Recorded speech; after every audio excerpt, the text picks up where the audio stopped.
Assalamualaikum, wishing Madam Izrin and everybody a great day. I am NISRINA NABIHAH binti SATARIAH. My student ID is 2025158515 from class BA2733C. So, before I start my presentation, I would like to ask a question. Have you ever wondered if a job requires communication skills in English but a candidate lacks them, should they still be hired? Here I provide some of the articles that can relate to this question. Today, I will be presenting a current issue related to employability, which is English communication skills gap between graduates and employer expectations, and how this issue is linked to job analysis from Chapter 4. We will start with the introduction of the issues. Based on the journal and article that I have read, some statements that has caught my attention, which I can relate to, is the first one. The ability to communicate effectively in English remains a critical factor in enhancing graduate employability in Malaysia. This growing demand has placed pressure on higher education institutions worldwide to ensure that graduates are equipped with competencies required for the modern workforce, which is by York in 2006. Meanwhile, there is the other one.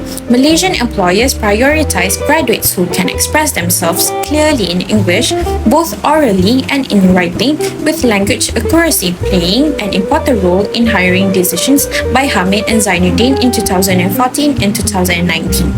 Both of these statements related to this issue, which is highlighted in an article by The Star, which reports that many graduates are not English ready. This means that although they have academic qualifications, they do not possess the level of English communication skills required in professional workplaces. So according to the article, English is very important for not only securing employment, but also for career progression and global competitiveness. In many organizations, especially multinational companies, English is the main language used for communication. Therefore, graduates who lack this skill are at a disadvantage. This is further supported by a journal study which explains that English proficiency is a key factor that influences employability. However, there is a clear gap between what employees expect and what graduates are able to demonstrate in real workplace situations. Now, linking this to Chapter 4, this issue is directly related to job analysis. What is job analysis? Job analysis is the process of identifying the knowledge, skills, abilities, and other characteristics, also known as KSAOS, required to perform a job effectively. It is also a process of studying jobs to gather, analyze, synthesize, and report information about job requirements. In this situation, English communication is not just a general skill. It is a critical component under KSAOS. It is a skill because it involves the ability to speak and write effectively. It is also a competency because it includes confidence, clarity, adaptability in different situations. This shows that English communications is already part of job requirements. However, the problem is that graduates do not meet this requirement. Now, I will explain how this issue arises. Employers today are facing difficulties in recruiting job-ready graduates. Although there are many graduates in the market, not all of them meet the expectations of employers. One major issue is that graduates lack communication skills in English. They may understand the language, but they struggle to use it effectively in workplace situations, such as meetings, presentations, and interviews. In addition, many graduates also lack confidence when interacting with others in English, which makes it harder for them to express their ideas clearly. From a job analysis perspective, this shows a mismatch between job requirements and graduate competencies. Employers have already identified communication skills as a key requirement under KSAOS, but graduates are not able to demonstrate this skill effectively. As a result, there is a gap between what is needed and what is available. Next, I will explain the factors contributing to this issue. The first factor is misalignment with job analysis. Universities may not fully align the curriculum with the actual requirements of the job market. This means that although students are learning theoretical knowledge, they are not being trained to perform real job tasks. From Chapter 4, job analysis should guide what skills and competencies are taught. However, when this alignment is weak, students graduate without the necessary KSAOS, especially communication skills. This explains why many graduates are not job ready. The second factor is the competency gap. Employers expect graduates to communicate clearly and confidently. They want employees who can express ideas, participate in discussions, and adapt to different situations. However, graduates tend to focus more on grammar and accuracy. They believe that using correct language is enough, but they do not realize that communication also requires confidence and the ability to respond naturally. The journal describes this as a perception gap, where graduates and employers have different understanding of what communication skills actually mean. From a competency modeling perspective, this thing shows that the full competency is not being developed. So, moving on to the third factor. The third factor is the lack of professional communication skills. Many graduates lack confidence when speaking and often depend on memorized scripts. For example, they may prepare answers for interviews, but when asked unexpected questions, they struggle to respond. This shows that they are not trained to handle real communication situations. From a job analysis perspective, communication involves performing tasks such as presenting ideas, persuading others, and interacting with colleagues. These kind of skills cannot be developed through memorizations alone. The fourth factor is English as economic and career capital. English is not just a subject in school, but a valuable asset in the job market.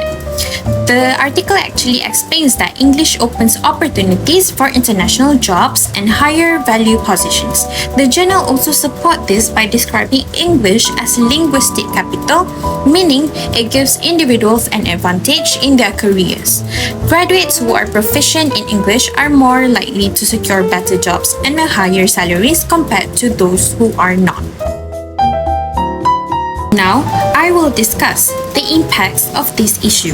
First, the impact on graduates. Graduates with weak English skills have lower employability. They may struggle during interviews because they cannot express their ideas clearly or confidently. This reduces their chances of being hired.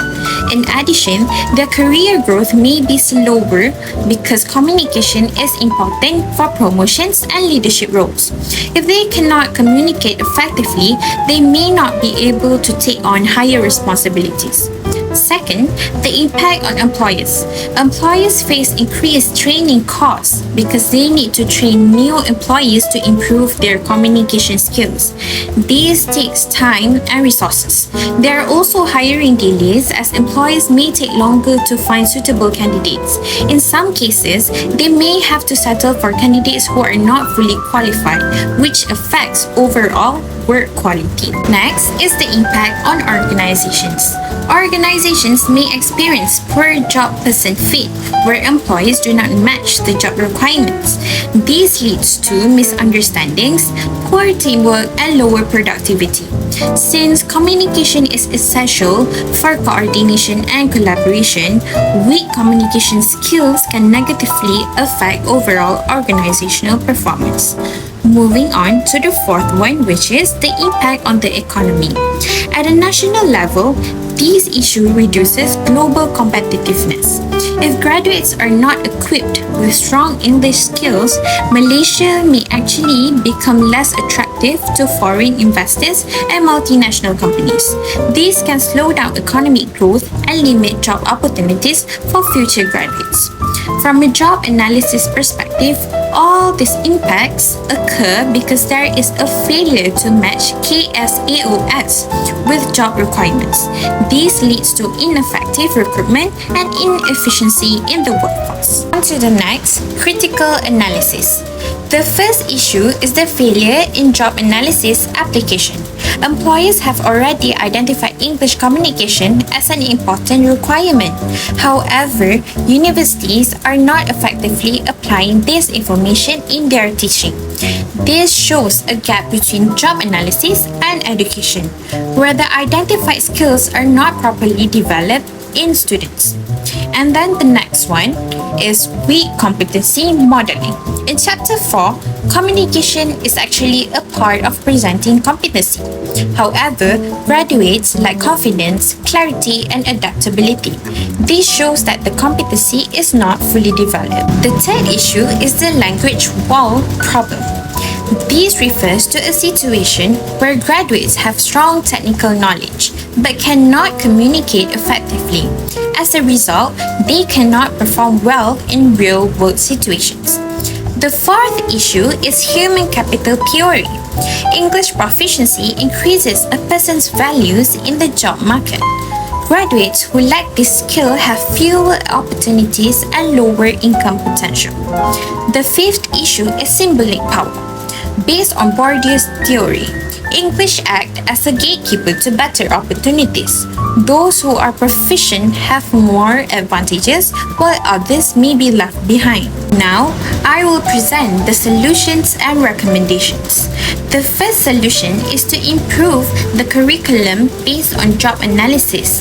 Universities should actually design their courses based on the KSAOS required by employers. This means including real communication tasks such as presentations, meetings, and professional writing in the curriculum. And then, the second solution is to focus on practical communication. Students should actually be given more opportunities to practice speaking in real situations. These will help them build confidence and improve fluency. And then the third solution is to introduce English for specific purposes, or we call it as ESP. ESP focuses on teaching English that is relevant to specific careers such as business communications or technical communication. These help students develop skills that are directly applicable to their future jobs. Finally, I will conclude my presentation. In conclusion, Malaysian graduates are not English ready due to a mismatch between job analysis and education outcomes. From Chapter 4, job analysis should guide the development of skills and competencies. However, the education system does not fully align with employer expectations. Therefore, stronger collaboration between universities, employers, and students is needed to ensure that graduates develop the necessary KSAOS, especially in English communication, and become more employable. That's all from me. Thank you.